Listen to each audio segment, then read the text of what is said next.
Assalomu alaykum aziz kuzatuvchilar, aziz vatandoshlar. Biz bilan bo'lib turganinglar uchun barchalarga rahmat. Bundan-da qiziqarli va mazmunli va sizlar uchun foyda keltiradigan kontentlar qilishda davom etamiz. Bu safargi videorolikimiz sizga Alikul kemasi to'g'risida bo'ladi. Bu kemamiz agarda bizning nomimizdan siz mana shu issiqko'l dam olish maskanlariga tashrif buyurgan holda Otabek, ya'ni Uzoqda Transservis xodimlari tomonidan kelganmiz deb ta'kidlab o'tsangiz, sizga agarda siz 10 kishi bo'lib, bir guruh bo'lib to'planib keladigan bo'lsangiz, har bir dam oluvchi inson uchun 100 so'mdan skidka qilib berishlarini bizga ta'kidlab o'tishdi.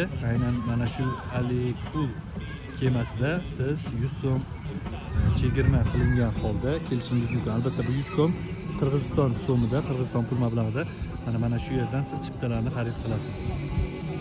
Va mana shunday qulay va juda katta bo'lgan kemada siz Issiqko'l sohillari va Issiqko'lning markazida sayohat qilishingiz mumkin bo'ladi.